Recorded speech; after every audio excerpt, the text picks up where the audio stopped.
तो बांग्लादेश में चुनौती बहुत बड़ी है, लेकिन हमारा वो पड़ोसी मुल्क है और भारत बांग्लादेश के अंतर्राष्ट्रीय सीमा की बात करें तो लगभग 4000 किलोमीटर का बॉर्डर हम शेयर करते हैं। और इसीलिए बड़ी खबर यह है कि पूरे हालात पर नजर बनाई गई है, अंतर्राष्ट्रीय सीमा पर चौकसी बढ़ा दी गई है, भारत में हाई अलर्ट पर रखा गया है भारत बांग्लादेश के बॉर्डर को, और इसके साथ ही साथ बीएसएफ को हर गतिविधि पर पैनी नजर रखने के आदेश और निर्देश जारी किए गए हैं। हर गतिविधि देखी जा रही है। बांग्लादेश के साथ द्विपक्षीय संबंध शेख हसीना के कार्यकाल में मजबूत हुए। अब उनके सत्ता से हटने से समीकरण बदल गए हैं, लिहाजा हर तरह से एहतियात बरते जा रहे हैं। क्योंकि भारत बांग्लादेश के साथ 4096 किलोमीटर बॉर्डर शेयर करता है। भारत के 5 राज्यों असम, पश्चिम बंगाल, मिजोरम, मेघालय और त्रिपुरा का बॉर्डर बांग्लादेश के साथ लगता है। बांग्लादेश में तख्ता पलट के बाद भारत बांग्लादेश सीमा पर सुरक्षा कड़ी कर दी गई है। इंडिगो और एयर इंडिया ने भारत से ढाका की सभी उड़ानें रद्द कर दी हैं। रेलवे ने कोलकाता ढाका मैत्री एक्सप्रेस को बंद कर दिया है। बीएसएफ को अलर्ट पर रखा गया है।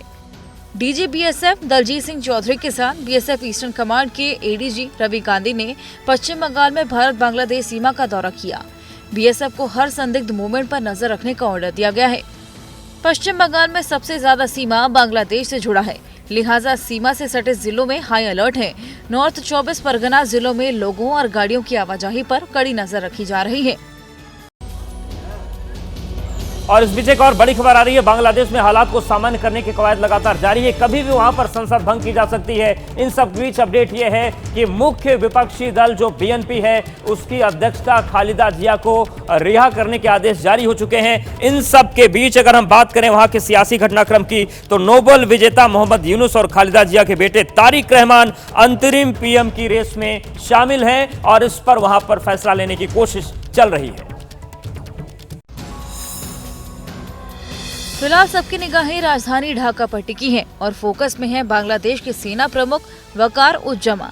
जनरल वकार ने ही शेख हसीना को इस्तीफा देने को कहा और उनके देश छोड़ते ही जल्द अंतरिम सरकार गठन करने का ऐलान किया। शांति और सामान्य स्थिति बहाली के लिए सेना ने बातचीत का सिलसिला शुरू कर दिया है। बांग्लादेश के राष्ट्रपति ने दिया आदेश, खालिदा जिया को रिहा करने का आदेश।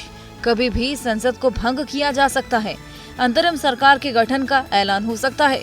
सूत्रों के मुताबिक मोहम्मद यूनुस बांग्लादेश के अंतरिम पीएम हो सकते हैं। नोबेल शांति पुरस्कार विजेता हैं मोहम्मद यूनुस। तारिक रहमान भी अंतरिम पीएम की रेस में शामिल हैं। बीएनपी प्रमुख खालिदा जिया के बेटे हैं तारिक रहमान। तारिक रहमान फिलहाल बीएनपी के कार्यवाहक अध्यक्ष हैं। सूत्र ये भी बता रहे हैं कि अंतरिम सरकार में बीएनपी और जमात-ए-इस्लामी से जुड़े गुट और तमाम विपक्षी दलों को जगह दी जाएगी। हालांकि ये भी बताया जा रहा है कि अंतरिम सरकार में शेख हसीना की पार्टी अवामी लीग का कोई नेता शामिल नहीं होगा।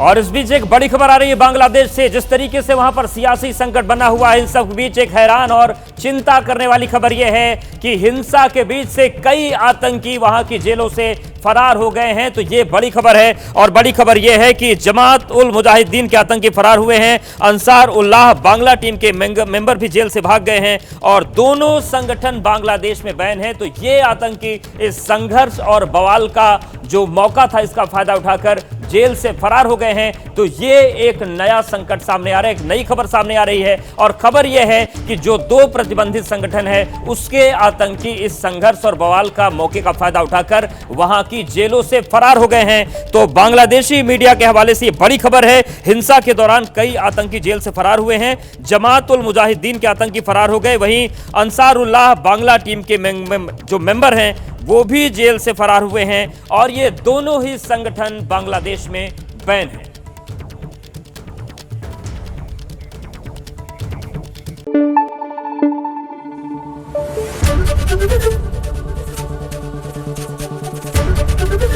एबीपी न्यूज आपको रखे आगे।